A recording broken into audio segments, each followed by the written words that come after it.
The strings on the base are old. What I'm going to really evaluate is the difference in the string response.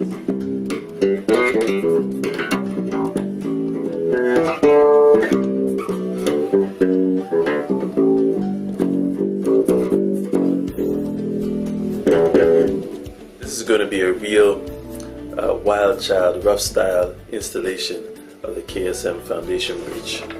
Right, check their YouTube videos to see how they install it properly using string to do the alignment, rulers, etc., tape. But I don't have any of those things. I just have a feeling I'm going to enjoy this whole process. They have 3 holes for matching it on a fender, which would otherwise have 5 holes. We're going to do the height adjustment using the bridge that's on the PV. I have my most handy piece of tool, a piece of paper. Look at the teeth.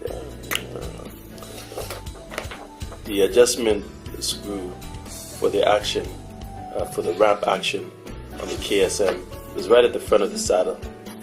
There's that little hole right there. I'm going to use that #1 piece of measuring equipment flat down and right against the string, so I just need half of it. What I'm going to do is put a little bit of, I'm lining up the paper flush with the body, press it in, bend the paper, keeping the edge square. I'm just going to rip it. That's how it's going to fit. From this point on your bridge to the 12th fret is exactly the same as from the 12th fret to the nut. This hole on this bridge is going to mount exactly the same place as the same hole on the new bridge.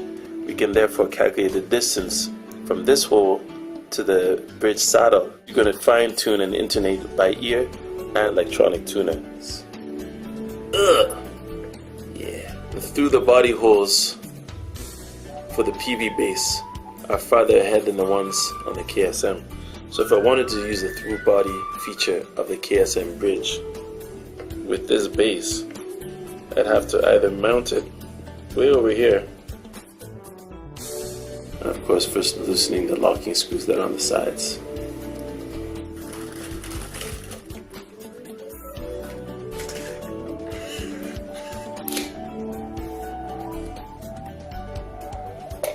You want to be careful lifting your bridge sometimes because there's a ground wire connected to the bridge.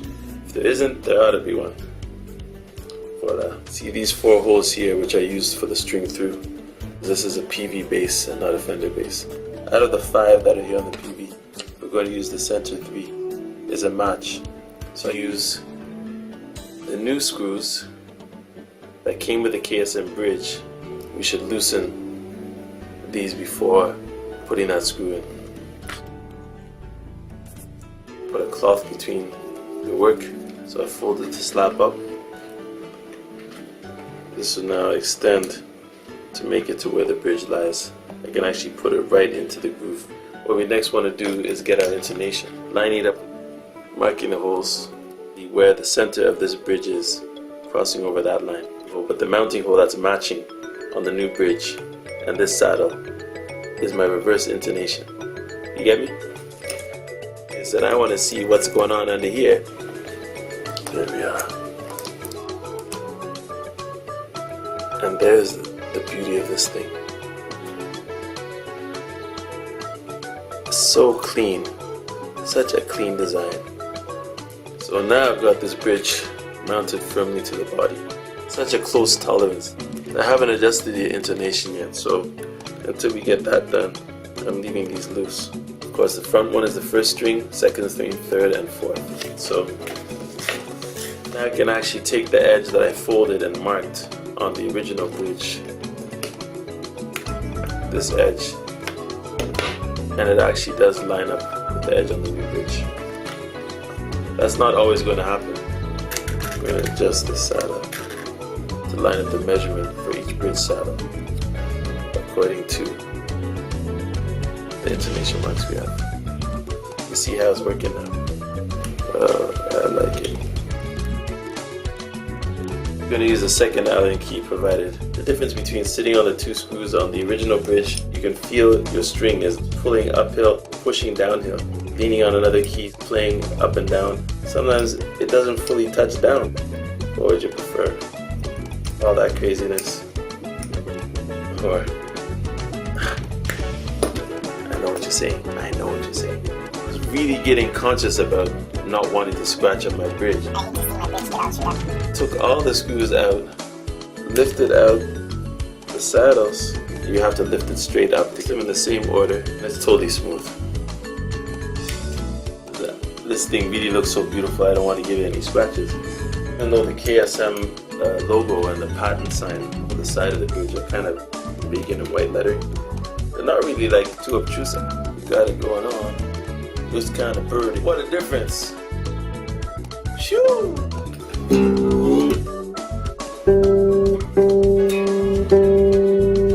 Really close. So I'm gonna have to drop it down, but this thing is just looking hot, boy. Actually, I thought I'd have a hard time adjusting the intonation with the wrench, but it's amazing.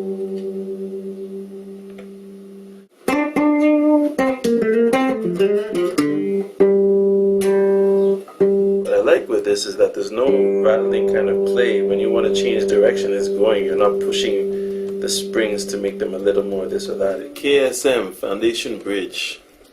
It's on there and solid, and listen,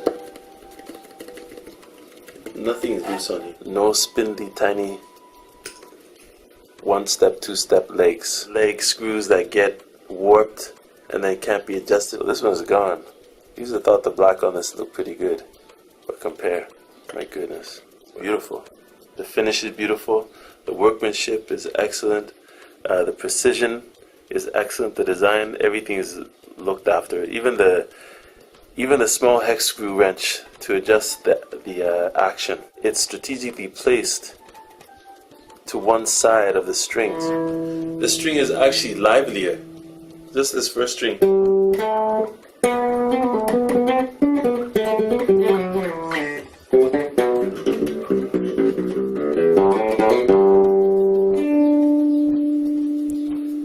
More sustain.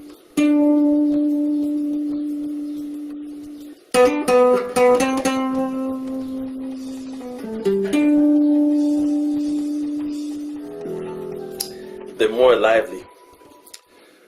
What I'm really aware of now is how cheesy the pickups sound.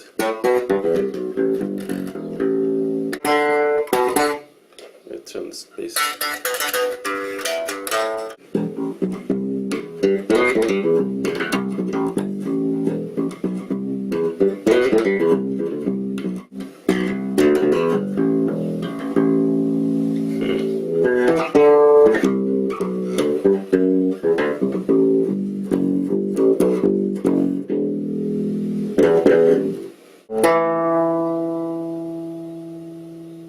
It's clear.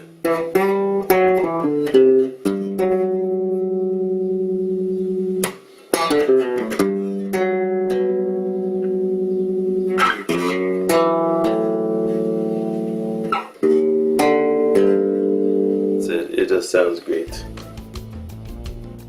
24 minutes and a half, so about 30 minutes or less. You can actually change it, including changing the strings, doing the intonation, taking your old bridge off, putting a new one on. The only two tools I had, Allen keys with a screwdriver, and my little piece of paper. And I love it.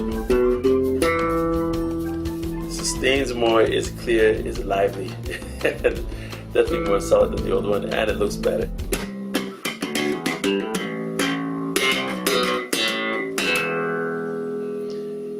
Everything sounds better on it, seriously.